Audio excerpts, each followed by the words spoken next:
Juan López lo conocí a comienzos de la década de los 90 del siglo pasado. Recuerdo pues a Juan como el saltador de piedras, y como saltador de piedras siempre fue él saltando por la vida para comprometerse.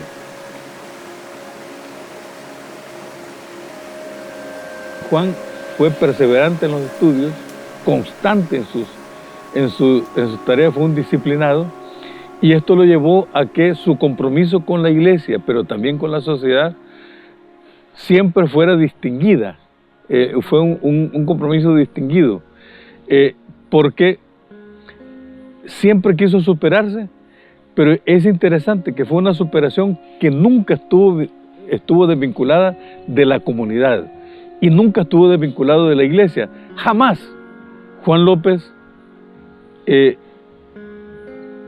criticó acremente a la iglesia, la cuestionó, pero para que creciera. Pero jamás se desligó de la iglesia y nunca se le ocurrió decir me voy a salir de la iglesia por el compromiso social o por el compromiso político. Entonces creo que nos deja a la iglesia un testimonio de vida perseverante, entregado, comprometido y de lealtad.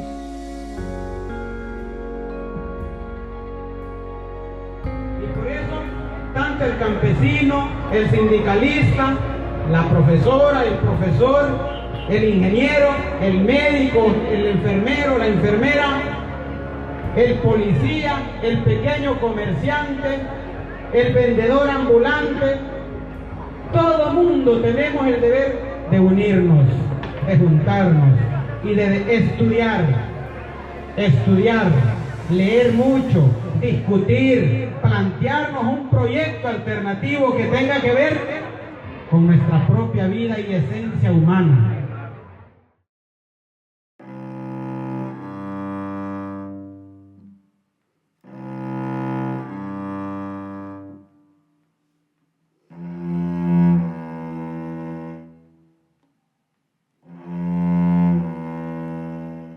Juan fue un muchacho que se crió en el campo con el abuelo.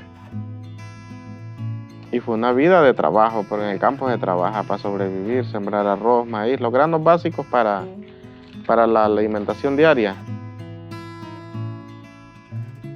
Así fue nuestra infancia, muy marcada, y en el caso de Juan, pues un muchacho muy extrovertido, muy honesto, un joven que disfrutó esa etapa también, y un muchacho que recibía el respeto de la gente adulta, de la gente mayor, por sus puntos de vista desde muy cipote. Disfrutó esa etapa de la infancia, llegó la juventud y con sus limitantes pues empezó a estudiar, empezó a ver la vida de diferente manera. Empezó a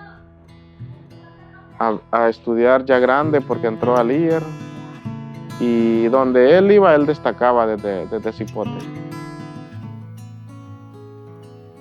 Estábamos haciendo un trabajo con una organización de comisiones de transparencia que tenían que ver con el acompañamiento también a todo lo que post-MISH, ¿verdad? Se estaba haciendo. Entonces, en el municipio de Bonito Oriental se estaba trabajando en ese tema contra la corrupción, y había un trabajo municipal.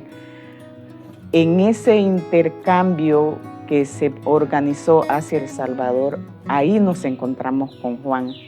Juan todavía era un cipote, y recuerdo que yo todavía les pregunté si Juan era mayor de edad para que pudiera viajar, porque se miraba muy cipote Era el más cipote que iba de todo el grupo. Ahí conocí a Juan en ese intercambio, donde fuimos a conocer varias experiencias en varios municipios de El Salvador.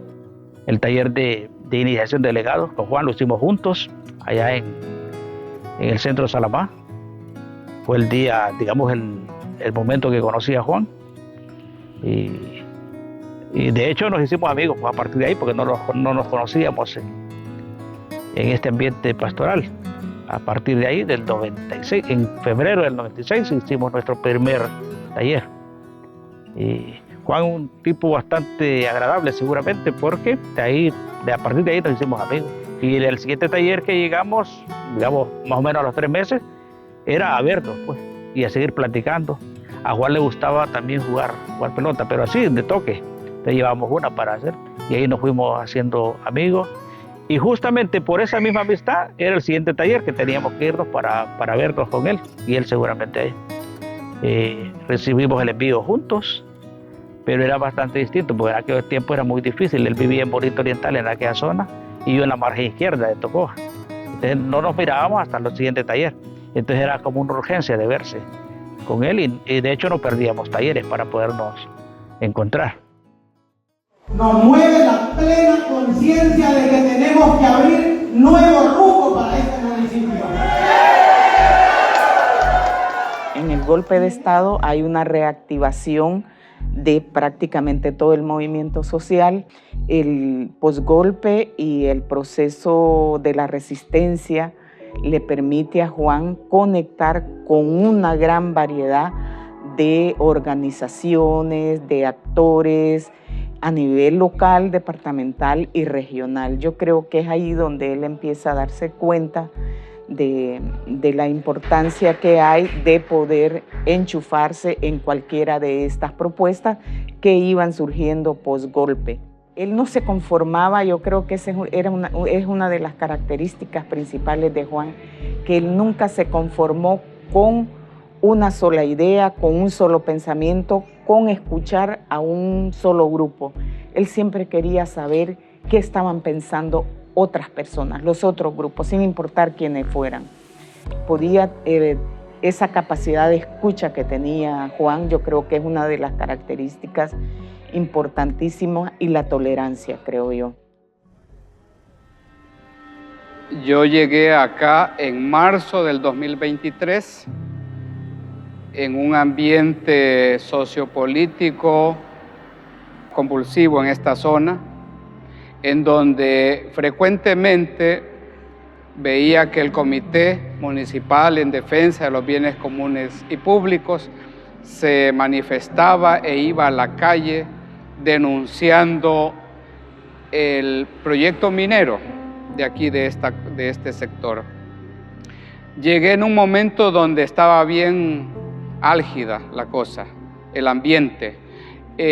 Juan López en ese momento también, un dirigente, un defensor del medio ambiente, que nos ponía al tanto en cada consejo parroquial, en cada reunión de iglesia, de lo que estaba pasando respecto a la minería y en la alcaldía.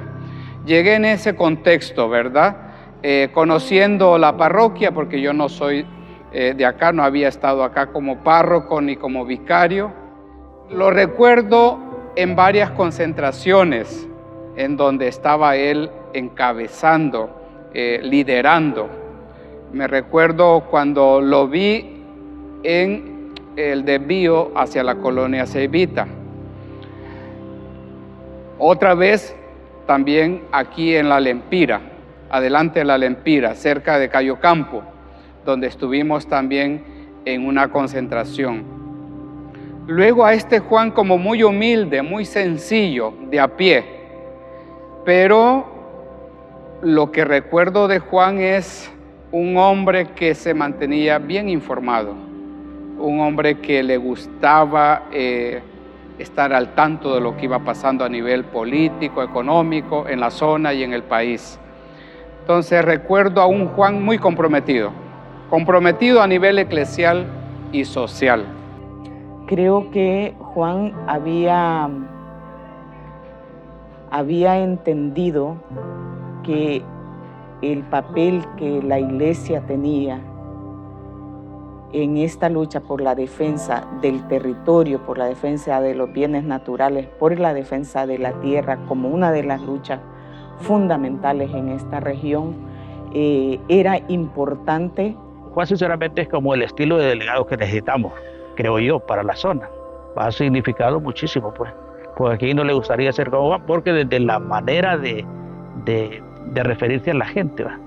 La manera de expresar un mensaje, la manera de dejar un mensaje, porque sinceramente con la gente no es un delegado que golpea, sino que ayuda, que ilumina.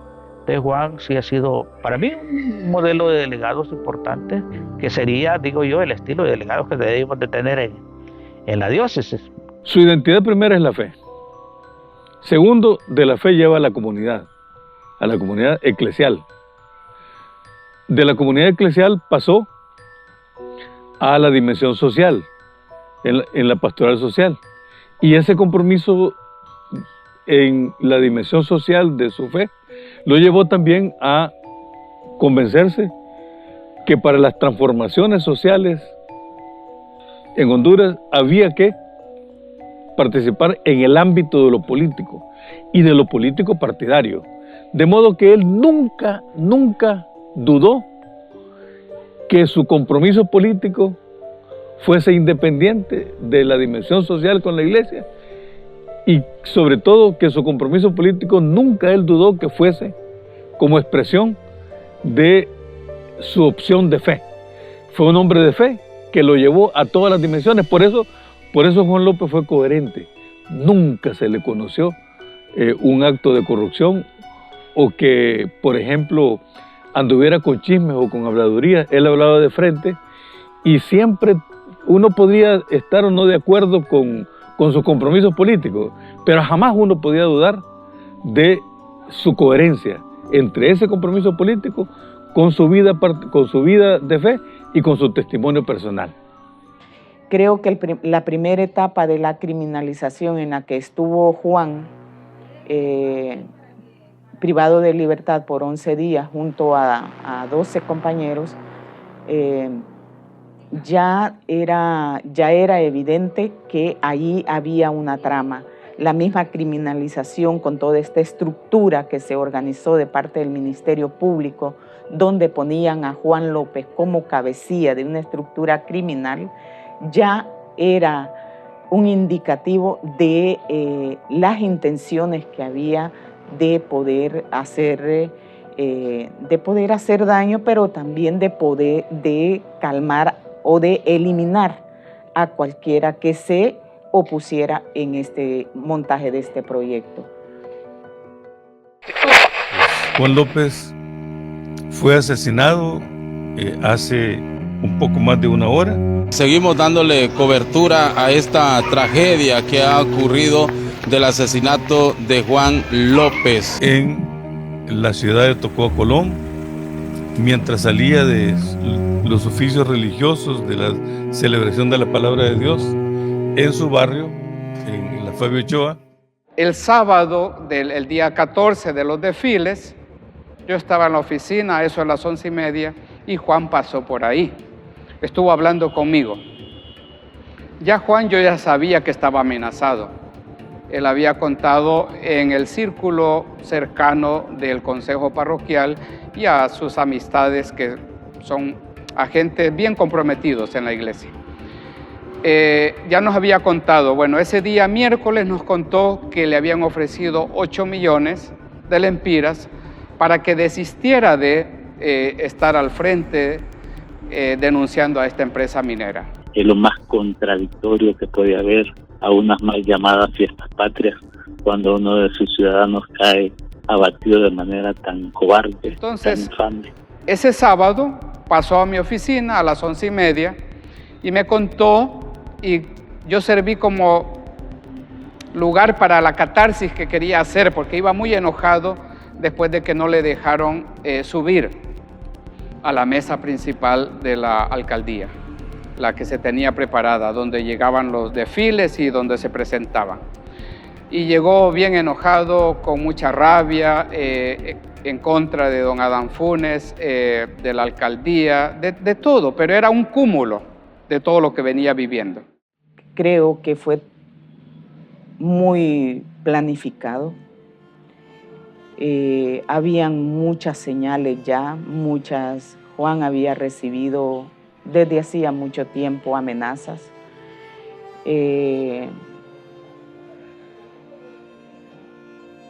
Nada fue al azar.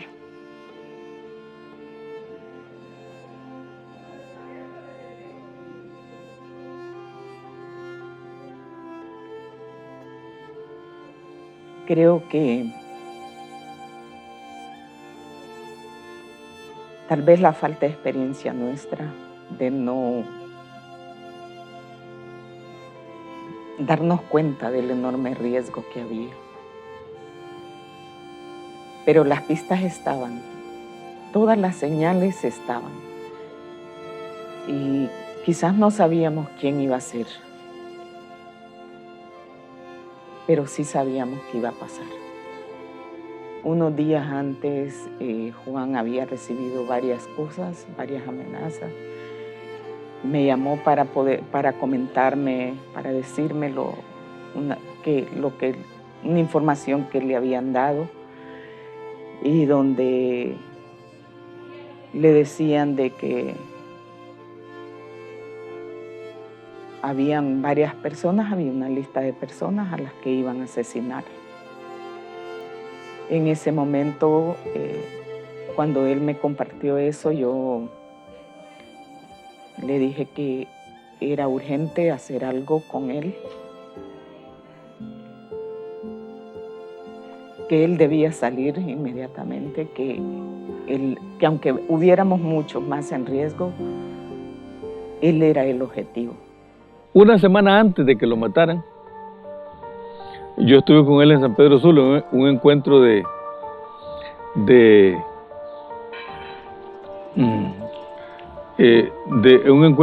ecología integral.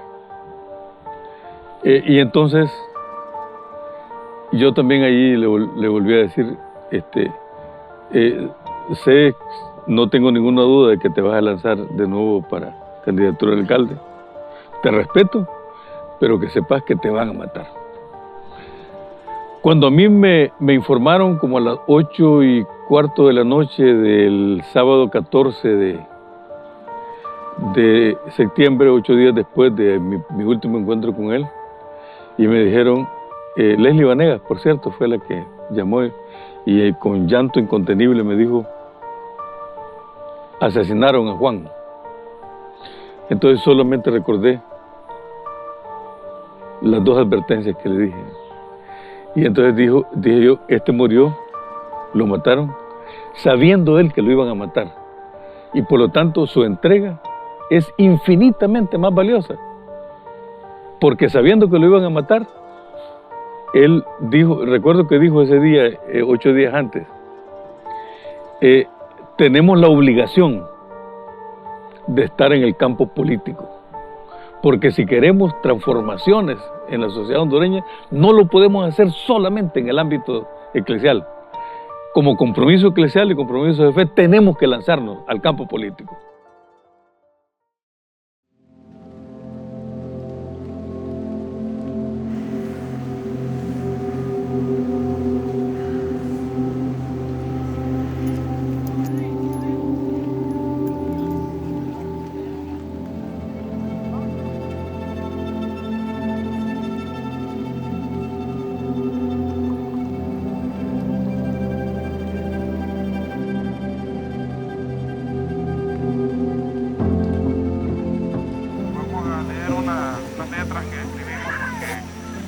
Siempre nos ilustraba a través de ideas, a través de pensamientos, a través de palabras.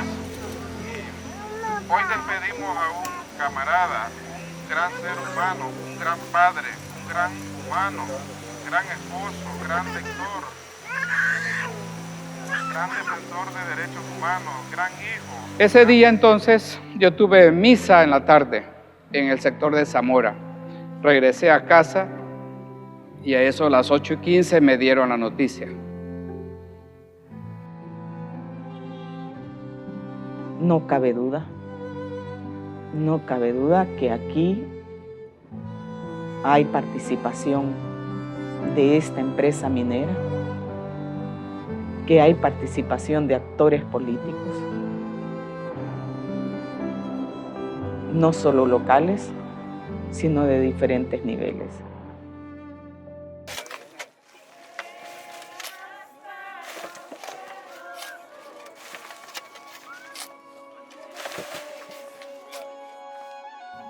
Creo yo que para mí Juan cambió mi vida.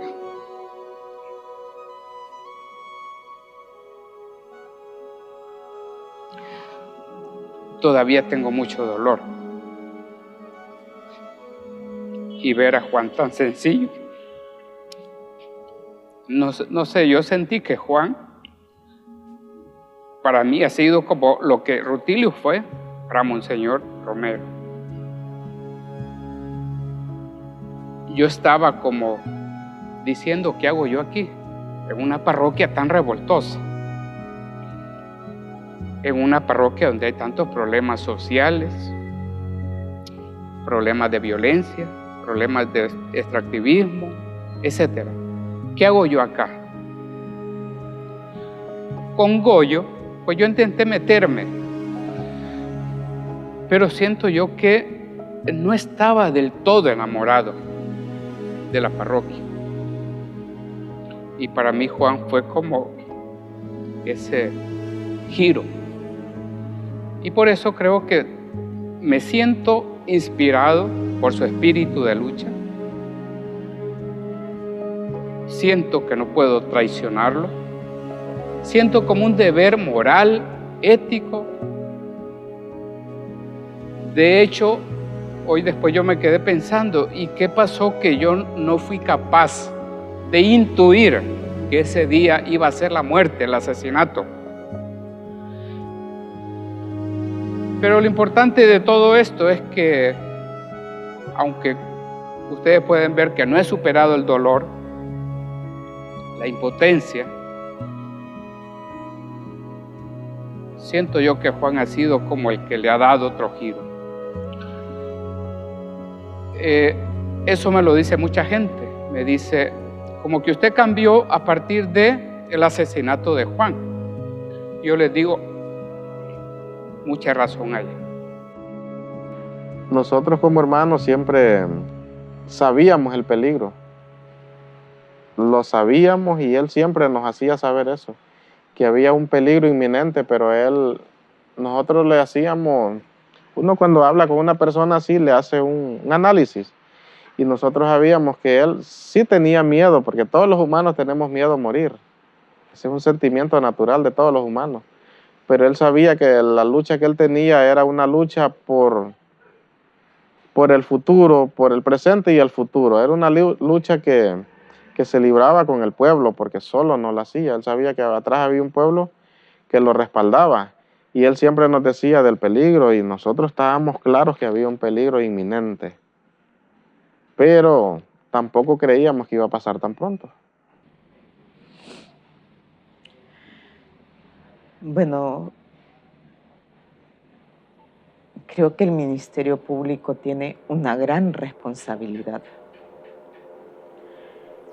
porque el Ministerio Público aquí ha jugado un papel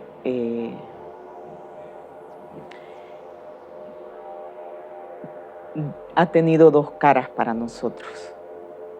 En un momento judicializó a Juan, lo criminalizó. Este mismo Ministerio Público que lo judicializó es el Ministerio Público que ahora tiene que hacer justicia por la muerte de él. Pero sabemos que dentro de esta institución encargada de garantizarnos a los ciudadanos de este país la justicia, es una institucionalidad que está a la orden de los grupos de poder económico y político de este país. Los mineros en primer lugar, ¿no? Porque Juan él lideró, él fue el fundador del Comité Municipal en Defensa de los Bienes Comunes y Públicos de Tocoa para enfrentar a la minera, pero él era la voz pública. Y de ahí es donde sin duda alguna llegaron las amenazas. La minera estaba vinculada con los políticos y funcionarios públicos de Tocoa, y los políticos de ahí, liderados por un señor que se llama Adán Funes, buscaban también la desaparición de Juan López, porque Juan López les estorbaba, ya no solamente en la lucha contra la minera, sino estorbaba en la municipalidad, porque él se sentaba en la mesa de la corporación municipal donde se tomaban las decisiones en apoyo a la minera, y ahí tenía un estorbo, había que quitarlo. Y también para otros sectores del alto empresariado, y algunos de ellos sin duda alguna vinculados con los corredores subterráneos del crimen organizado. Es decir, esa élite mafiosa, corrupta, conformada en red criminal, es sin duda alguna la que quiso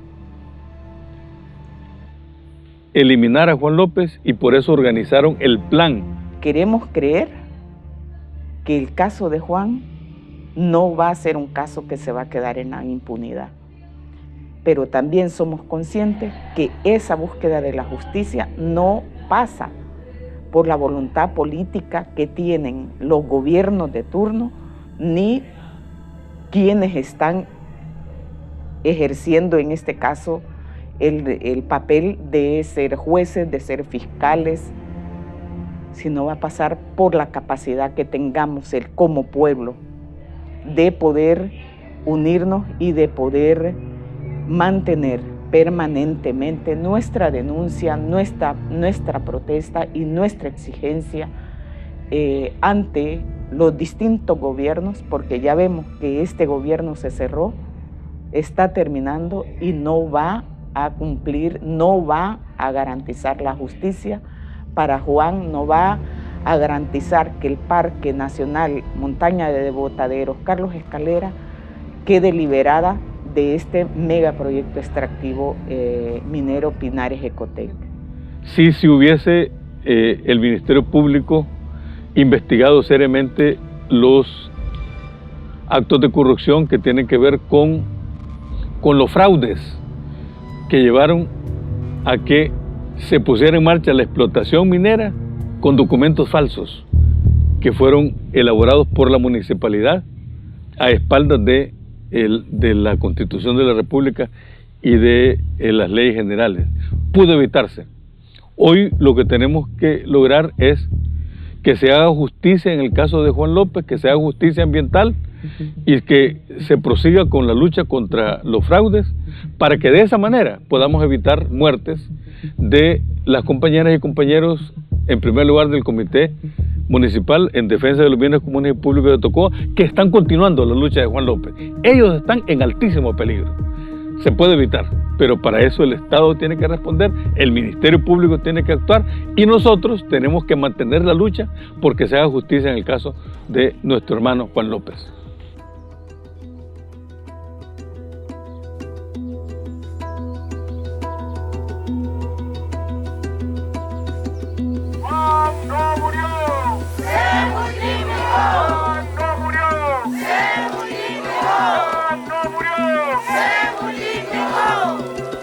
No basta para nosotros defender un río ahora, hay que defender también la administración pública de ese río. Para conmemorar el primer aniversario del asesinato de Juan López. Por eso, nuestro llamado es a la unidad, a la solidaridad, a la organización de base. Me he enterado con dolor que en Honduras ha sido asesinado Juan Antonio López. A la convergencia de todos los movimientos sociales en un solo espacio de dirección regional y nacional. Preparémonos porque la lucha nuestra siempre, históricamente, ha sido criminalizada y judicializada. Como pueblo, exigiendo la justicia, exigiendo que se desmantele la estructura criminal. La verdad tiene que gritar en la calle, en la casa y en los tribunales. De manera que solamente es un paso en la lucha por la transformación del país.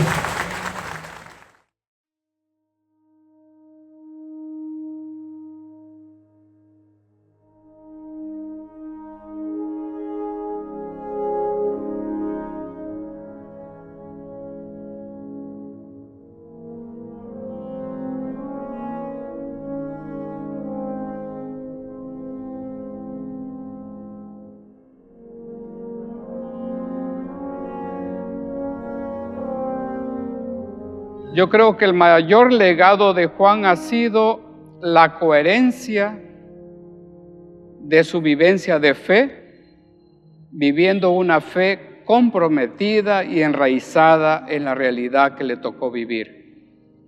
Juan supo iluminar la realidad con el Evangelio. Y por supuesto que Juan se sentía inspirado, nutrido por esa misma palabra para denunciar las injusticias que estaban pasando.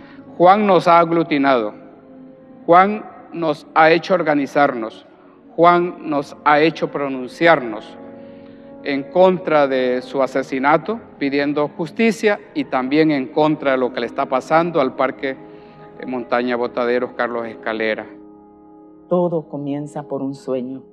Así decía siempre, todo comienza por un sueño. Eso era lo que Juan impregnaba en cada persona que tenía la oportunidad de acercarse a él.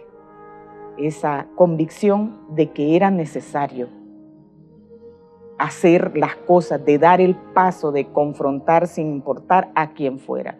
Y lo que tuviera que morir, que muriera para que renaciera algo nuevo.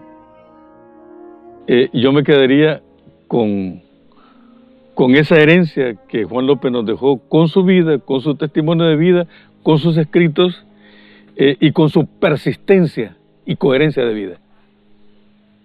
¿Qué significa ese arbolito que tiene a su lado? Juan López, nosotros, yo personalmente he sembrado este árbol que es liquidámbar. Estamos aquí en esta parcela a la que nosotros le denominamos la milpa. No sé por qué, pero aquí venimos una vez a la semana, y una semana después del asesinato de Juan López decidimos sembrar aquí este árbol, que las hojas se secaron y yo sufrí mucho, pues, porque dije, estamos matando a Juan López. Sin embargo, lo que estaban haciendo las hojas era cayéndose para que resucitara el árbol. Aquí está Juan resucitando.